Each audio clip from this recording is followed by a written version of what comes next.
Where were you in life? What state of mind were you in that you felt you needed to write Secrets of Divine Love? I wrote this book for the hopeless person. I didn't write it for the mosque going, perfectly praying religious Muslim. It's amazing if that person finds benefit in it. But I felt guided to write it for the person that was just seeking to be uplifted, to be reminded that they matter, they have a purpose, that God created them intentionally, and that Allah loves them. I was born and raised in California, and so I went to private Christian schools my whole life, Mm, which consisted of a church service every week. Um, so I've probably been to church for a significant portion of my life. Um, and my parents always sort of told us to learn wherever God takes us and to be able to be open to the wisdom teachings, the universal teachings that are at the core of all different traditions, which I'm really grateful for.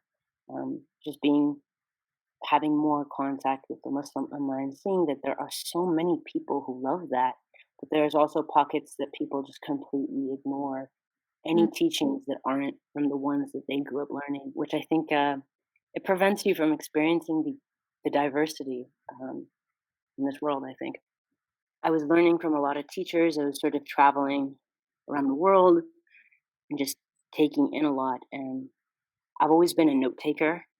mm, Um, and so these notes just sort of piled up 100, 200, 300, 400 pages. mm. Um, and I thought to myself, oh, like I have a lot of notes, but I didn't feel a calling to do anything with them. And then it felt like a particular day or night where I just felt this overflow, this feeling of, oh, this is overflowing into something. So I Mm. tried my best to sort of write it and keep track of it, but I didn't know if anything would come of it. And then the book sort of talks about an introduction of a particular person that I genuinely feel like created a spark in my heart because I think it's easier sometimes to do something for those who are seeking it, for someone who's asking, and it is for our own volition. Mm. And I'll say always, like, I didn't have the will to write this book, but I feel like a particular prayer out in the world. It like sparked something in me, like it put me on the train tracks. And once I was on that train track, it's like everything else just sort of went. Um, and I try to keep turning to Allah as the conductor, of that train. But um, I always try to make it a point. This book is not a testament to who I am or something I've achieved. It's teachings from our religion.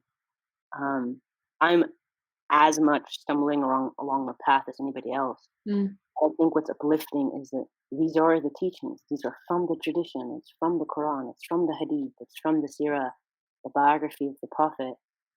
It's not a person's opinion for the most part. Like it. Um, so if anybody is reaching to the book, I just always remind them like they're not reaching for me.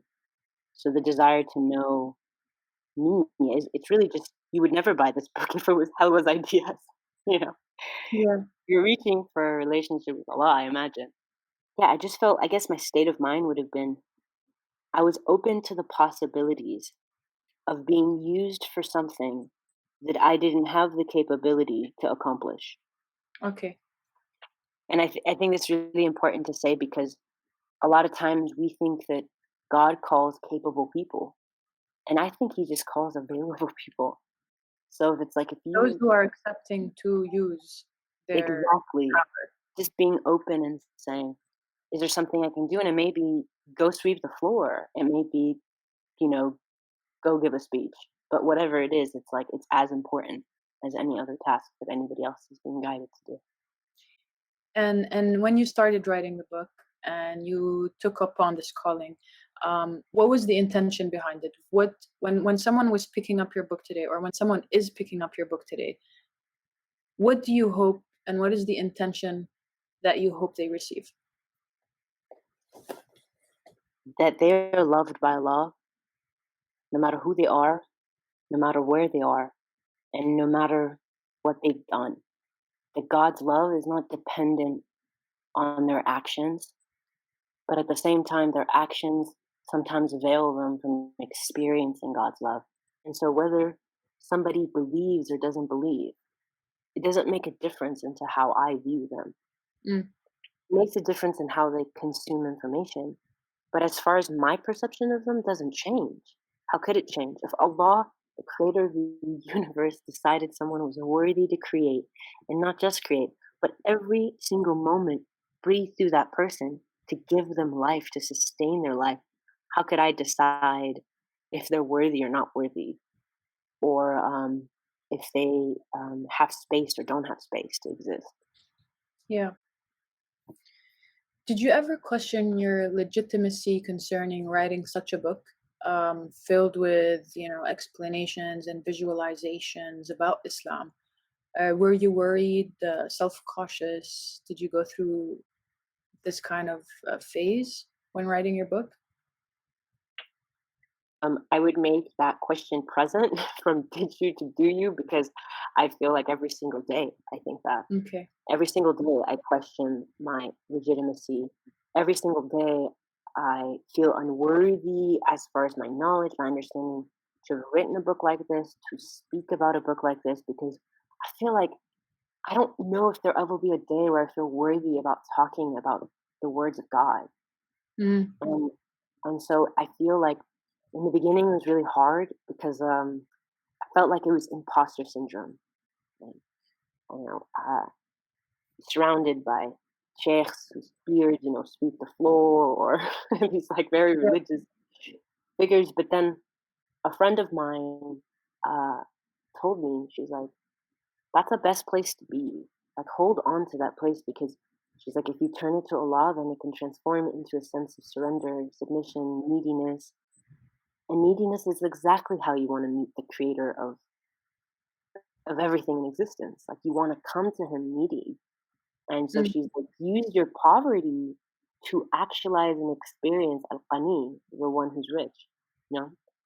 And in doing that, I felt like God put the people, the professors, the imams, the teachers, the sheikhs in my path to look at my manuscript, mm, correct theological issues if I had any. Um, so those people came and assisted in the project. It was hard because I was just seeking advice. And so people didn't have time, especially as I think a woman, it's hard to get time with male leaders. It's just like mm, tricky for them. And I don't know. And so he kind of did it. It was funny because he checked my manuscript, but it took like 7 months and he didn't give me any corrections. And it slowed down the publication of the book by like half a year.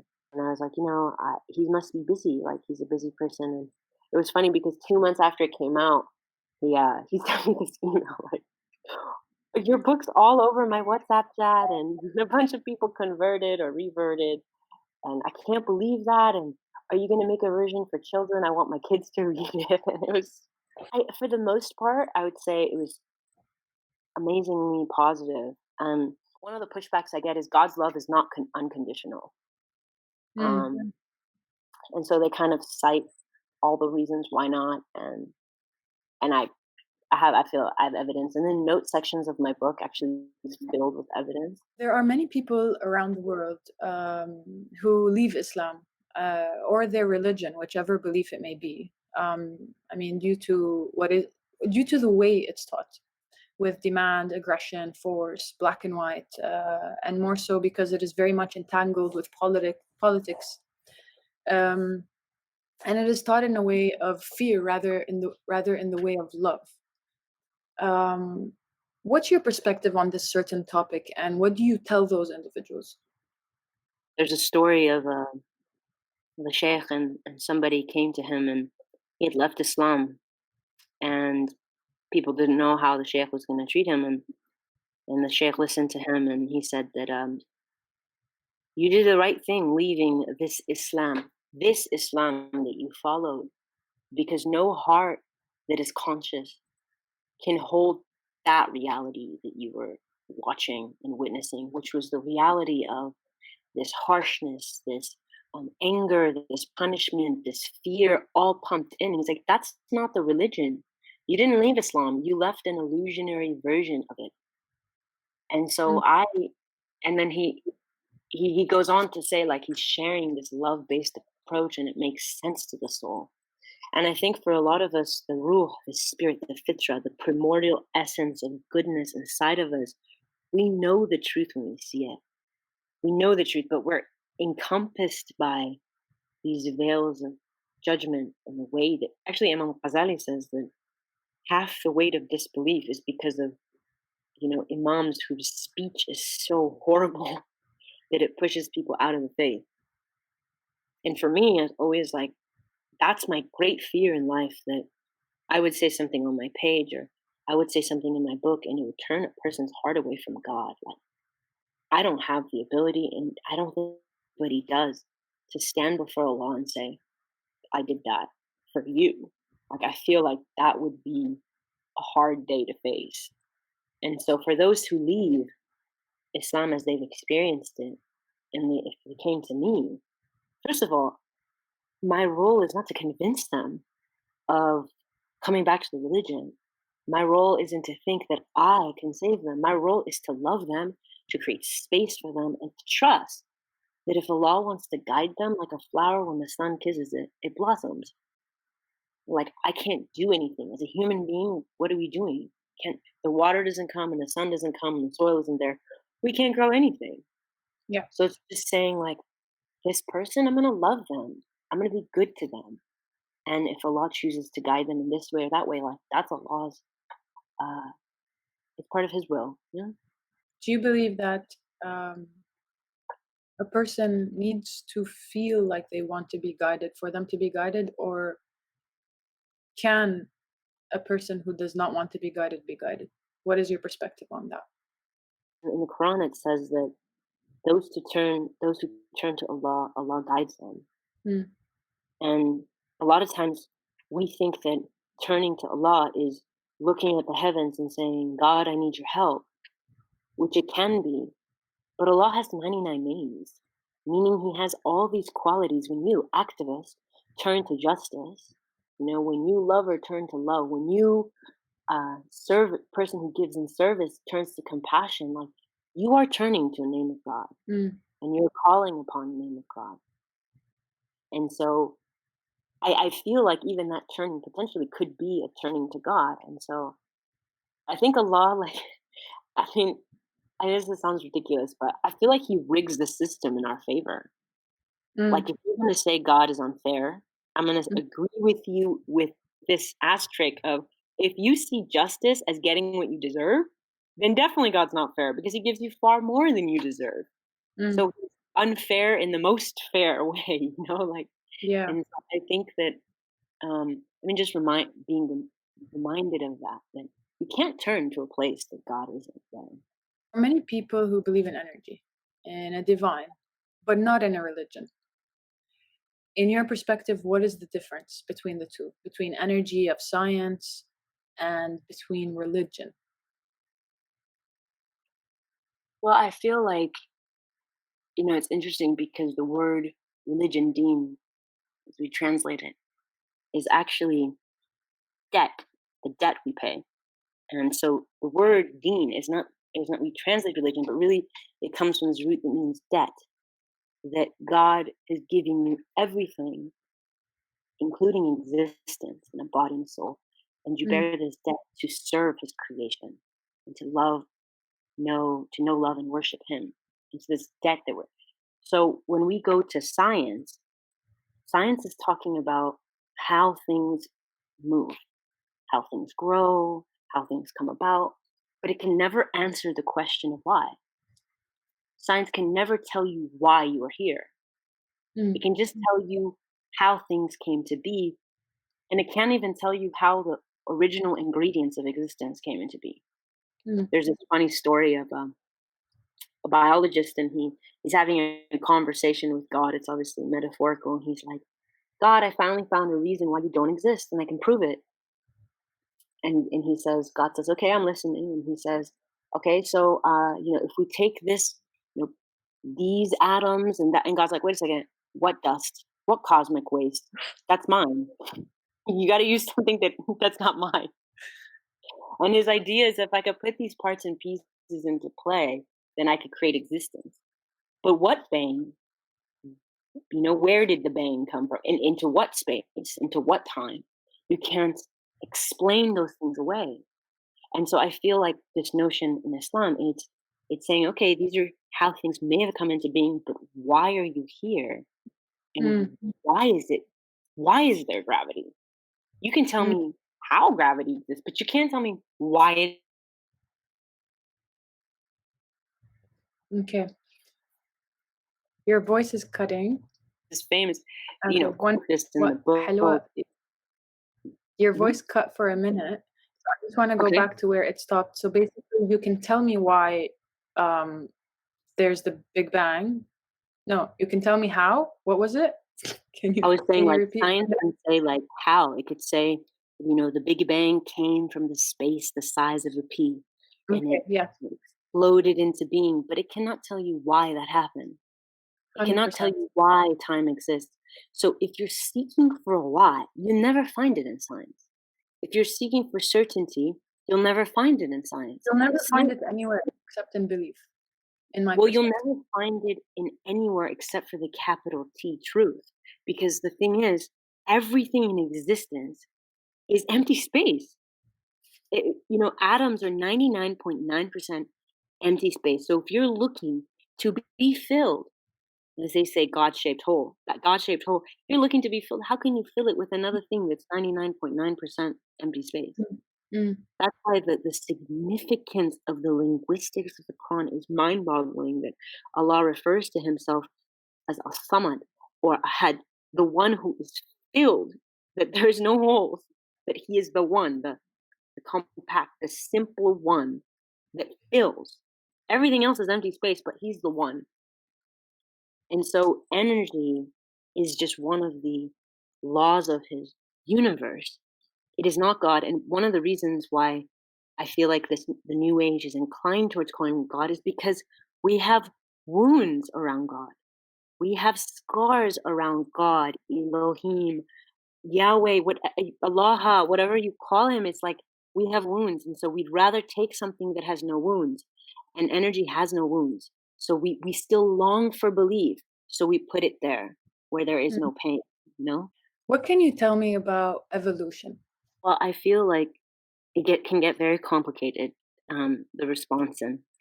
But what I would say about it is that, you know, sh- you see, you see poets from the past, like you see Rumi, Jalaluddin Rumi, and he says, that from the plant to the animal to the human, and he says, when have you? It's a poem about fana or death and the Mm, divine. And he's talking about when have you ever been less by dying? And so he says, you were mineral and you became plant. You were plant and you died, meaning an animal ate you and you became animal. And then the human ate the animal mm, and became human. And when the human dies, why do you think you will be less than? When every death of quote unquote evolution ended in you being better than you were before. mm, And so scholars have said that, I mean, there are different opinions, but the one I sort of prescribe to is that evolution does exist. This notion, I mean, Darwin didn't come out with, he came from Arab studies, Muslim studies of the, if you actually research, it's really interesting. He spoke Arabic and he learned a lot of evolution from people before him who mm, were actually Muslim scholars. And what they were talking about is that the plant animal kingdom has a level of evolution, but mm, that jump doesn't make it to human beings, and mm, that the human being is a different creation. mm. It it's this notion. It comes actually in ancient Chinese and Japanese um, traditions as well. This idea of yin and Yeah, yang. This idea of even the chi, like it requires um, opposite and yeah. negative. Like there's a way in which the energy flows through it, and so the notion of man and woman being together, it has this correlation of metaphorically showing you unity. Mm, In the intimacy act, it's metaphorically showing unity, and from the unity, life bursting into mm, being. And so it's a symbolism of existence and creation. mm, And so part of the reason I think people see homosexuality as the act of homosexuality as a sin is because it turns away from the metaphorical manifestation of unity in existence. And so I think that we don't say that, we don't talk about that. Um, we just shame people out of things, Yeah. and we don't think that that's the approach as a religion we need to take. And I don't think that's what people need, especially in with all the stuff they're dealing with, that Yeah. we would make religion a burden on their back. I stand by the things that I believe in the faith. I know some people disagree with me. I know somebody says no, it's not, and I'm perfectly fine this way. And that's you have the right to have that opinion. I can't come and change you, but I Mm. can love you every single day. Like, and I think we need to have because what happens is someone says, "I'm on this side, you're on that side, we're against each other," and that's not. That's not. If you look at the past of Islamic scholarship, that's not how they interacted ever. Yeah. So I agree. I think the way of love is the only way, and I do believe love and acceptance is the summary of what Islam is, in my perspective. I think no one should be deciding for someone else if they are allowed to meet God or be closer to God because of the decisions they're making here yeah, on earth or what suits them here on earth. exactly. And I think that's what the calling is call people to follow their inner fitra. Mm, And a lot of times, through purification of I do like chanting dhikr or yeah, tawbah, which is like repentance practices. It's like it takes the heart back to its center and active place, yeah, um, and calling each other to that, just like you said. And sometimes you can make room for people and accept them into your mosque without agreeing with every decision they make. And we need to remember that. yeah. And there's no way we will ever agree with every decision we make as human beings Right. together. So if we want to reach unity, peace, love, we need to be in understanding and understand that there are people who choose to live a different life than us, and that's okay. And Mm. we should in return learn from it rather than judge it. I think, how do you communicate the concept of heaven and hell? I've seen that in your book. I didn't reach to that chapter, but I did skip through a bit today before the interview just to get a gist. But I but I do want to hear from you live. Heaven and hell, what does that mean to you? Well, there's actually an interesting Zen story of a samurai who goes to a Zen master and he says that, um, does heaven and hell exist? And the Zen master says, "What do you know about these things with your dull sword that couldn't cut off a single head, you stupid samurai?" And so the samurai like takes his sword out and he puts it to the teacher's neck, and the teacher says, "That's hell." And the samurai listens. He hears, "Oh," so he puts his sword back in its sheath, and then the Zen master says, "And that's heaven."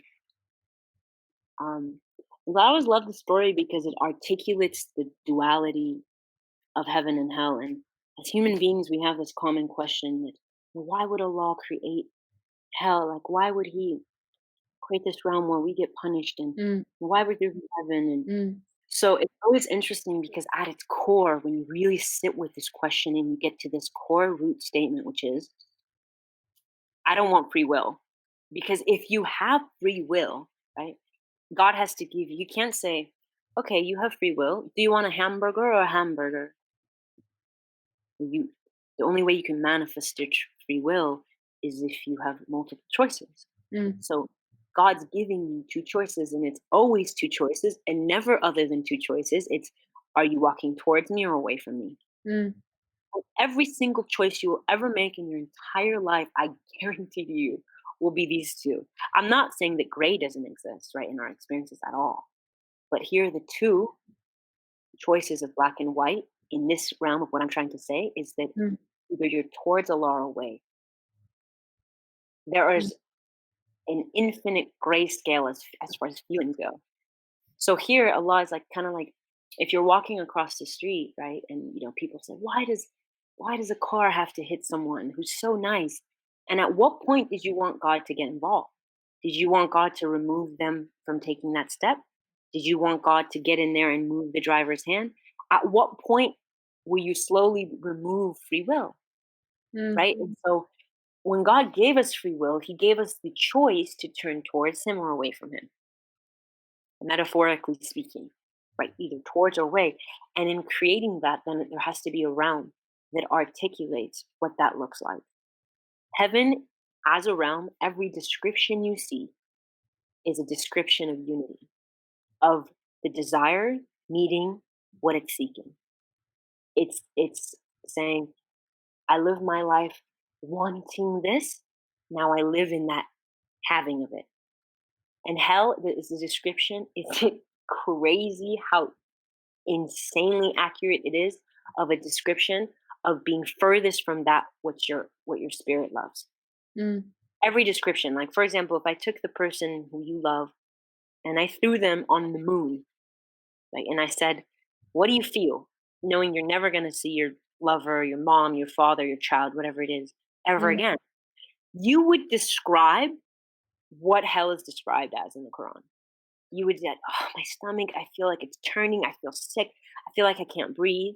And Allah says like boiling water in your stomach, like smoke in your lungs, like you can't see, like your entire reality is overcome by grief. It's a manifestation of being furthest away from that which you love. If in heaven is being closest to that which you love, closest to the divine qualities. The samurai putting his sword back is an articulation of understanding, of compassion. And then the hell aspect is anger, rage, um, you know, just sadness or whatever it is. It's like that's so.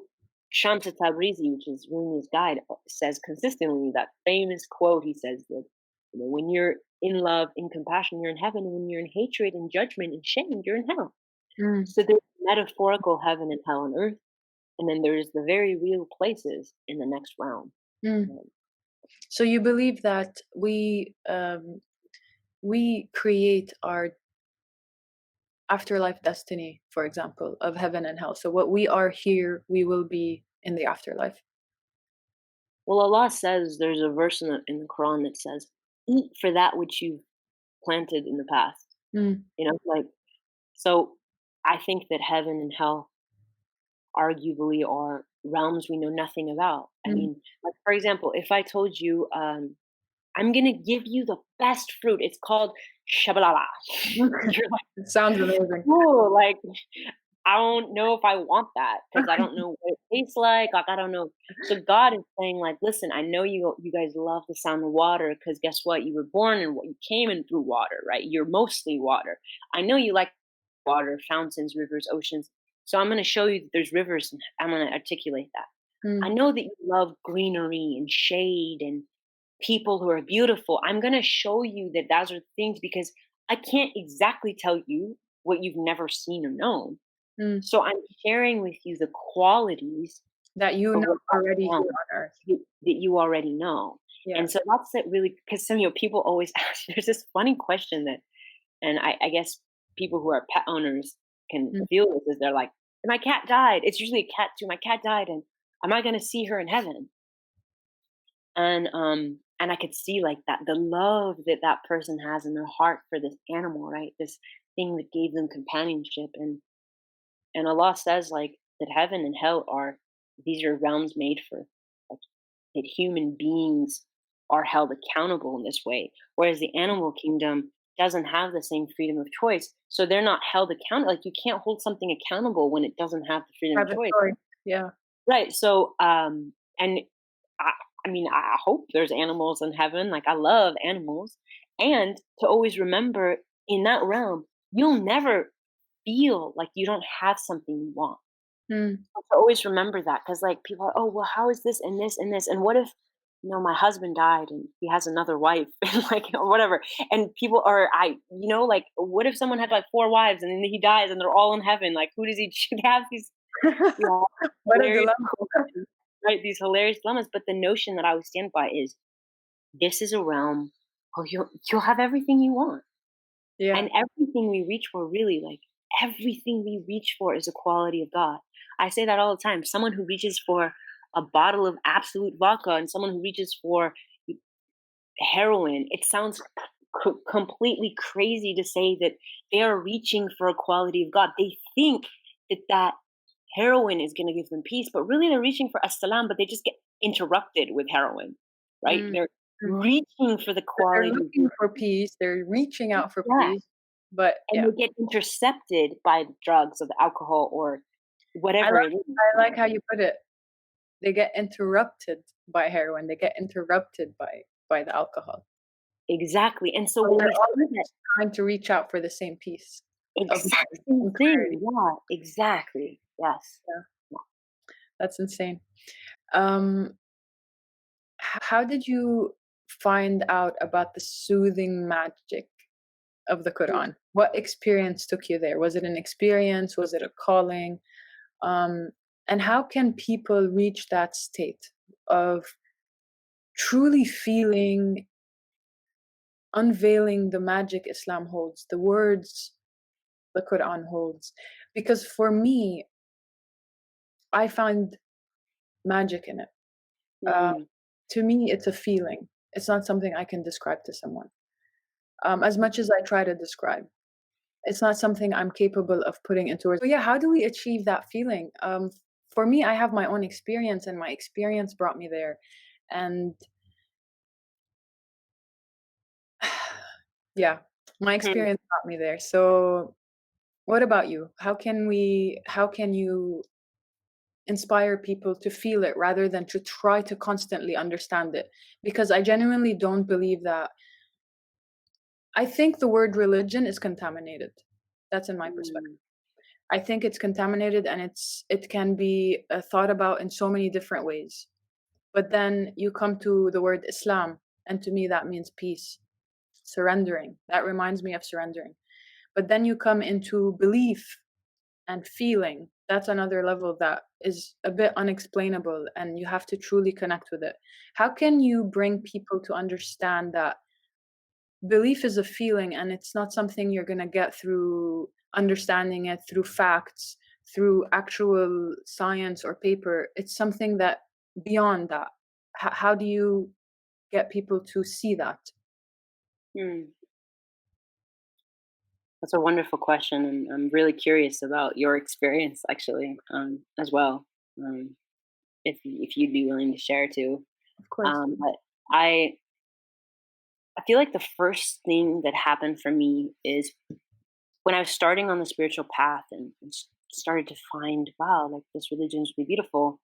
I went and lived on an organic farm in a different state, and in that place there was a teacher who I was doing a retreat with. And every day and night we had a check-in where we would do dhikr, and then I'd have practices to do. And as a notion of just being there, as a part of being there, Mm, I had to clean like the beds and clean the toilets, and I had my whole life was raised with maids, and I never had cleaned the toilet, which sounds crazy because I was like in my like I was like 22, so I mm, never had cleaned the toilet. I was like, she showed me, I was like, how do you do that? It sounds crazy and embarrassing, but I realized, like, I was on my knees, like, cleaning this toilet, and I was like, "Wow, I'm, like, feeling really, like, humble right now." Like, I'm cleaning a toilet. I know it sounds mm, absolutely insane, but because I it wasn't normalized to me, the feeling was intensified. mm, So I was sitting here, and I was cleaning beds and cleaning sheets and other people's showers, and I was like I just I realized in that moment that humility or, um, feeling like, "Wow, like, you're not greater than anybody else, in mm, this food chain or whatever." That was the first step. The Prophet, peace be upon him, he went to the mountaintop, right? So he mm, took this now for those who've gone an hour and a half hike, and he goes to this small cave by himself with nothing really, and he's meditating. He's in a state of humility and receptivity.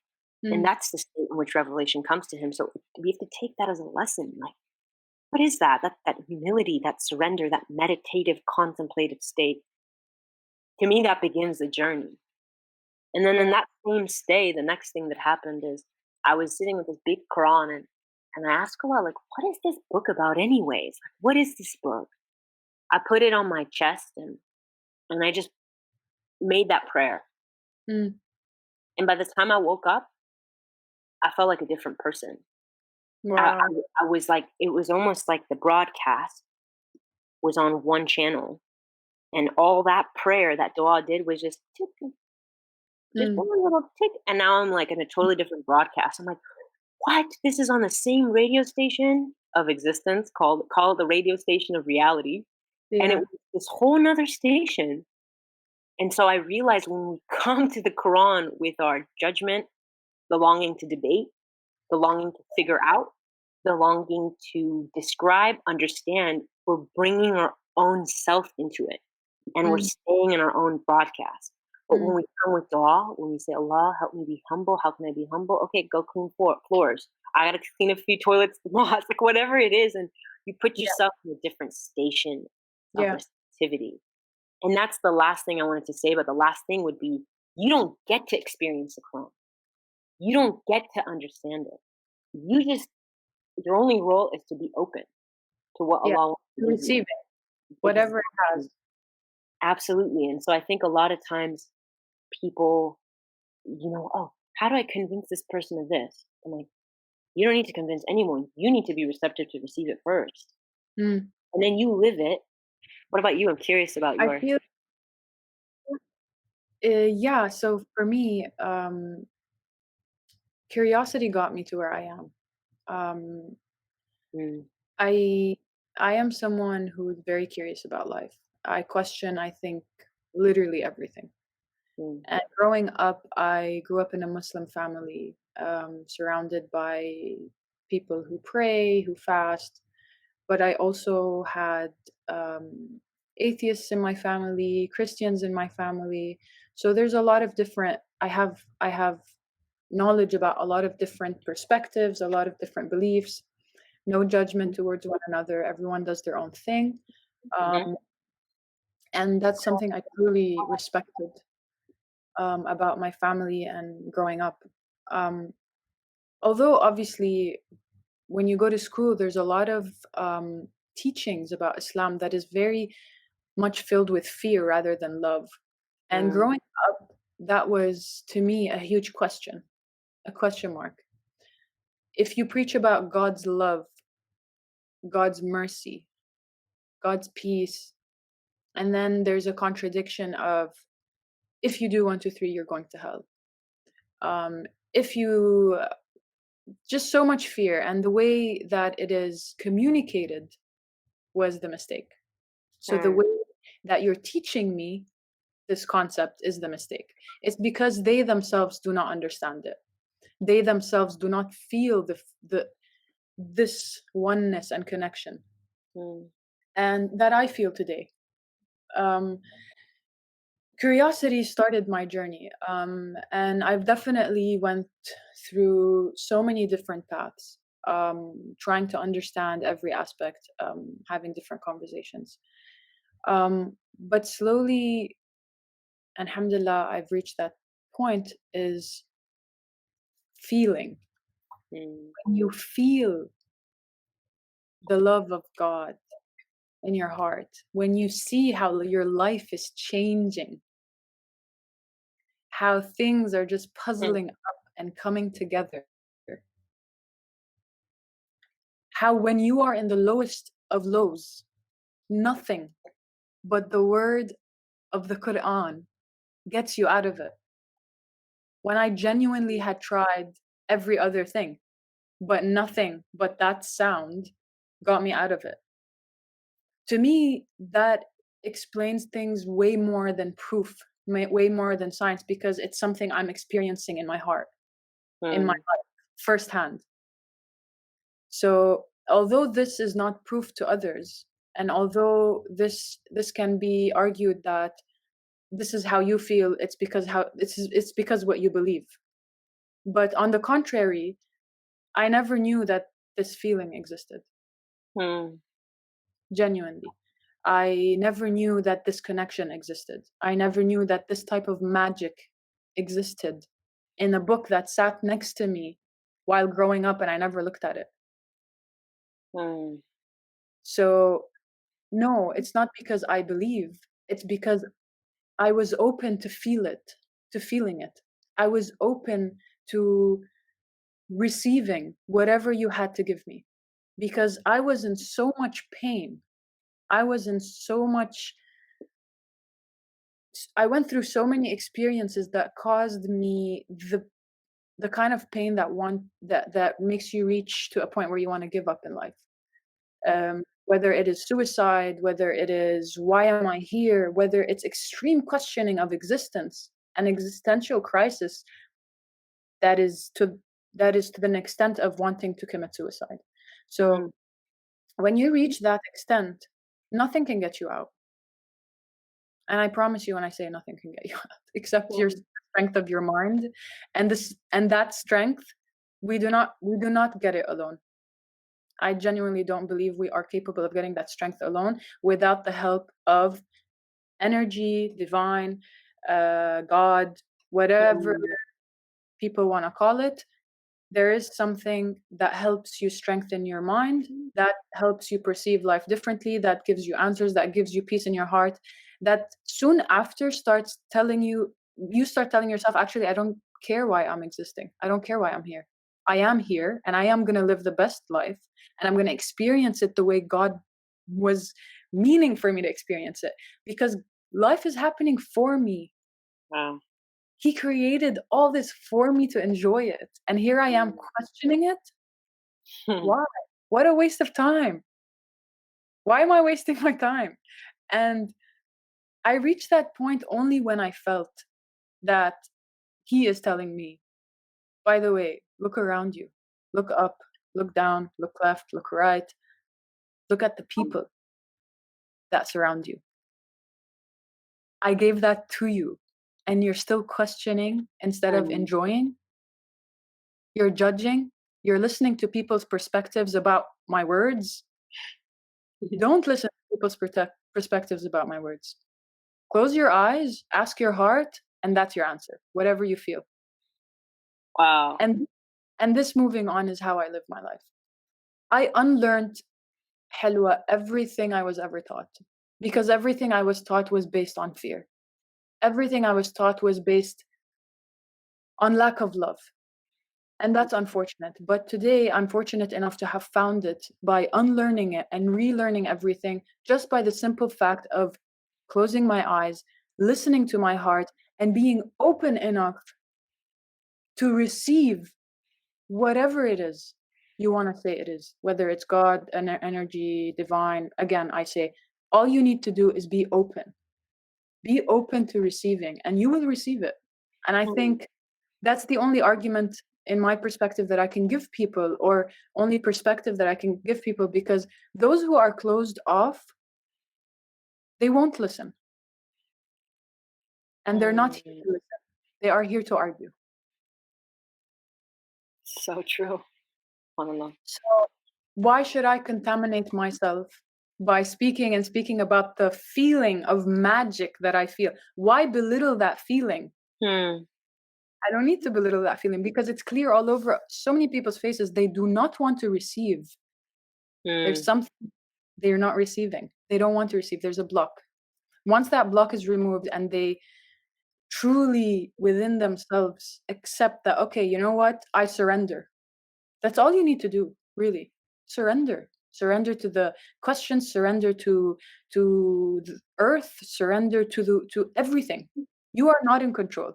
And this is my philosophy today. I am not in control. I surrender myself to the universe. In my perspective, I surrender myself to God. Allah, here I am. You are driving. I'm merely the vehicle. wow. That's all. Amen. You can Amen. preach to this choir whenever you want, girl. I'll be calling you. That's awesome. Wonderful. That was beautiful. Mashallah. Wow. Alhamdulillah, alhamdulillah, alhamdulillah for being able to be where I am today, and to read your book. Really, it came at such a great time in my life. Um, I reached a point of peace and clarity, and I just wished I can't read Arabic properly because I was born and half raised in Montreal.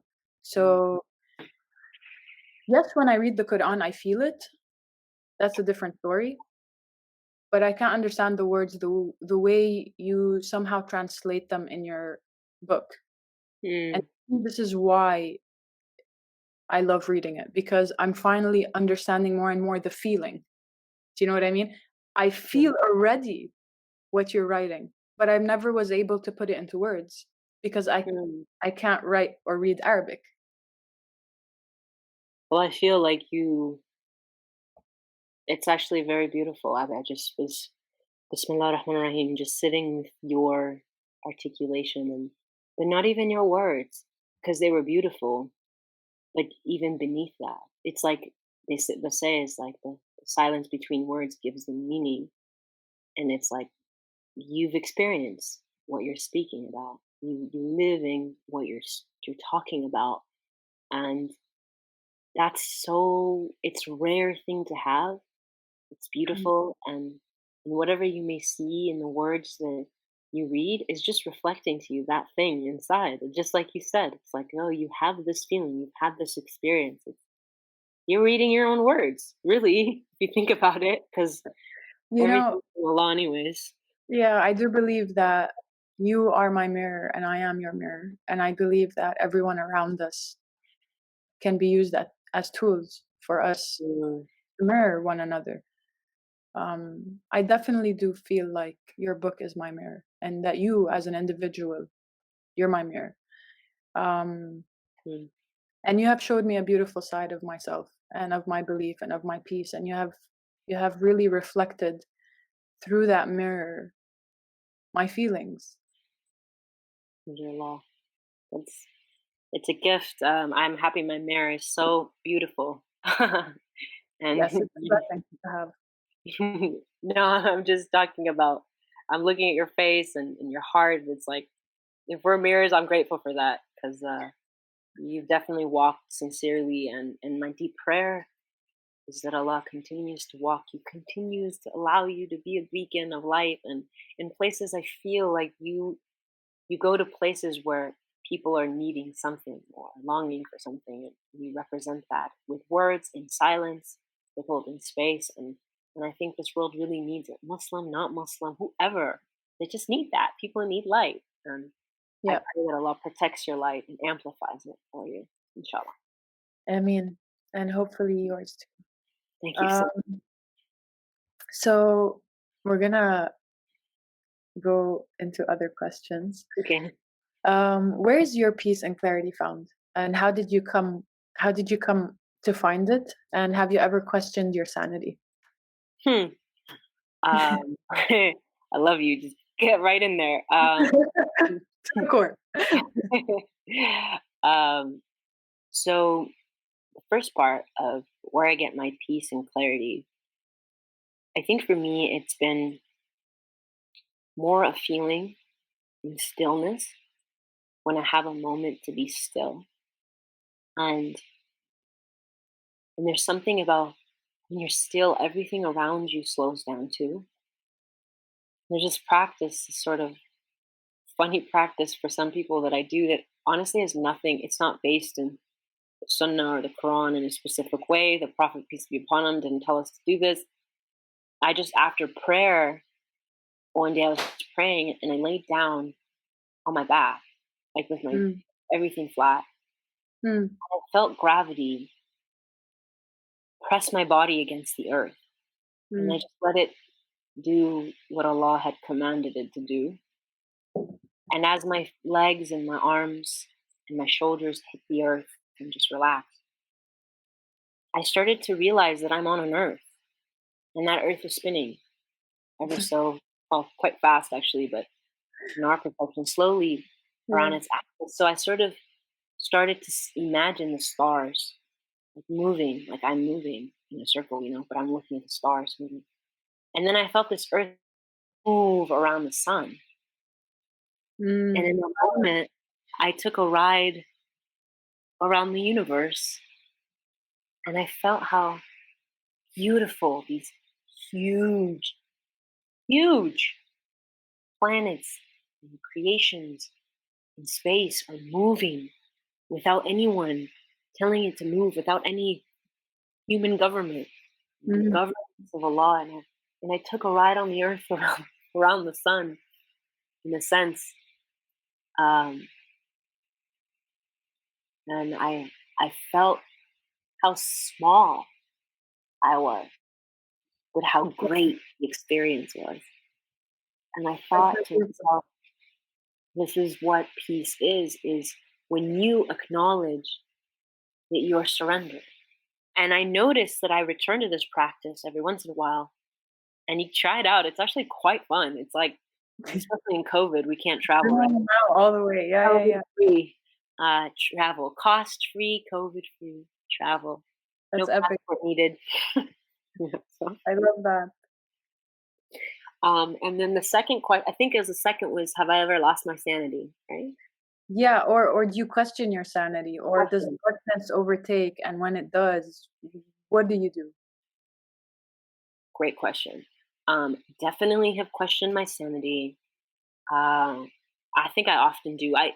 There's this Jewish mystic that said, if you don't doubt the existence of God every once in a while, you're Mm. not sane. And I always thought that was so interesting, because he means, like, if you don't return to your mind and try to understand the incomprehensible every Where once in a you while, are, the then where fact are that you? you are there. Yeah. Yeah. So I think of that, and I sort of laugh to myself, like, oh yes, that's right. Like I do. And then also just sometimes in, deep prayer, or sure you experience this, where you kind of lose your spatial existence, where you sort of like forget where you end, and you're like, wow, like, this is. And so in that sense, like, if sanity is being aware of your existence or your mind, and then that goes away, then in a way that's sort of like. And then the Yeah, next thing, the next part of that, which you were saying with the darkness, yeah. is, that's the thing about darkness. You could try to. One of my teachers said this, and I'll never forget it. She was like, or this is the way I conceptualized what she said, was, "Don't fight the darkness, Helwa. Turn on the light. Don't get too involved in trying to solve The the thought of darkness darkness. in you." Yeah. Yeah, like, because we try to, like, it's always funny because people say, okay, when you ask people, sometimes people want to learn meditation or Islamic meditation, whatever. And so I have these sessions or whatever with them, and they're like, "Oh, I have these thoughts in my mind and I can't get rid of them." And Mm. I'm like, okay. And they're like, "But I think if I sit and think it through, I'll be able to overcome it." And I'm like, "But Uh, isn't the problem to begin with?" And they're like, yeah. "Yeah." Oh, so Like, don't do the problem. you're gonna use the thing you have a problem with to overcome it. And we do that all the time. I mean, Einstein said that. He said, That's doing the true. same thing and expecting different results is the definition of insanity. Yeah. So it's like we do that all the time. So for me, with the darkness, is, that's a cool thing about light. You could be in the pit of darkness, and all you need is a match, a candle, and boom. Mhm. You don't need a lot. You Keep can it away. combat a Yeah. lot of darkness. And so for us, I feel like, as Muslims, or people of different faiths too, it's like, when you're calling on God, you're calling on light. And when light arrives, darkness shatters. There's not a lot of thought. There's not a lot of 100%. preparation. Yeah. It just takes one word. Exactly. Yeah. Absolutely. And to end it, Okay. define love for us. Oof. Do you want one word, or you want like I 500 want you pages? to, like, maybe flow like a river and do your thing. I don't know.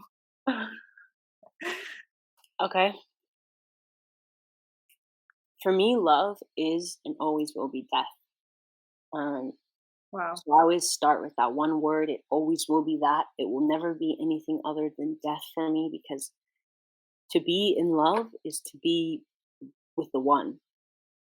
And so Mm. that fana, that annihilation of the self, the removal of the veil, Wow. thought, the mind, the understanding, the intellectualism, the achievements, the successes, the books, the companies, the money, the houses, the cars, a removal of everything that defines you. Every Mm. compilation of labels gets in the way of being with the one. And so love is the removal of that, is saying, I give it all up. I You are giving up everything you are so you could be receptive to everything that God is. Mm. And that's what love does. Love says that I, the ego, has no place here. And I like to say that love is it's a terminal illness, and the cure is only being with Allah, Yeah. and that's what it's calling you to.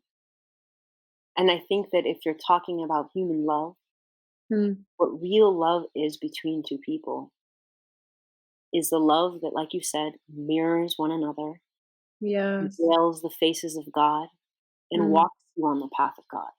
Mm. So if you're in a relationship that doesn't walk you to the greatest human ideals of compassion, mercy, love, and generosity, then rethink that relationship. Yeah. If that relationship doesn't show you the best parts of you and highlight the parts of you you need to work on to Mm. be able to let go and to dissolve Mhm. in the love of God, then again, you need to rethink or reevaluate. And that's why the power of love is I could sit across the screen with you somewhere in the world and know that there's love between us because I can Yes. see in you a longing that awakens in me to experience God in a new way. And that's what you gave me with your words and beneath your words. And only love can give that. Only love can be the vehicle for that. And so we Yeah. need to eliminate the notion that time dictates how much we love someone. Time or even physical. Family, yeah, physical, Here you are, I don't see you. All I feel is your words, your voice, your book, and when I opened that book and started reading it, I fell in love with your words, with your peace, your clarity, with your message. I can't stress enough on how much you've done a beautiful job. A beautiful you genuinely played the role of being a human tool, a human soldier for God. thank you so much for your kind words and like I said, your spirit. I know that God has put you in this path in this place in your life to bring something of His will into existence, and He Inshallah. couldn't have picked a better person. So I'm grateful for that, and I'm looking forward to see what you create and the love And that you continue and to pour into this world. Inshallah. inshallah, and hopefully we can stay in touch and speak some more and do more sessions like this. Awesome, count me in. Okay. Only if you share more reflections, because I think I have a lot more to learn from you. When you said something about your notes, um, I journal since I was in 5th grade, Wow. and lately I've been looking at my notes and I'm like, I need to do something with them. So when you mentioned the story of how your book came along through your notes, I'm like, whoa, that's insane. So maybe I Uh-oh. should make use of these notes and just do something with them, whether it's putting them out there on Instagram or writing a book or article or something. Honestly, I was gonna say this earlier, and I should have said it, but, Mm. I was gonna say when you're talking, I was like, "I feel like there's a book in you." But I was like, I don't wanna people always get really stressed out, like, every once in a while That's when I come across beautiful. someone, I'm like, "I feel like there's a book in them," but then I know it's, like, a stressful process. I'm like, I generally 99% because it's not often that you see Mhm. someone like that. So I guess I wanted to take my chance and say, "I think there's a book in you," and to just, like, let God let God, guide you in how that comes about. And to be honest, like, I always tell people too, like, I was making a typography book, of Yeah. Quran verses. I wasn't and then aside from just running Quran quotes and doing my own life stuff, Mm. um, and then the calling sort of came in, and I was like, "Okay, I'm gonna try to take baby steps," and then a couple years later, and it's like, so I will learn we need your words. I will learn from your process and from your journey and from your words. And So, inshallah one day. I'll keep you updated. yes, please let me know. I will.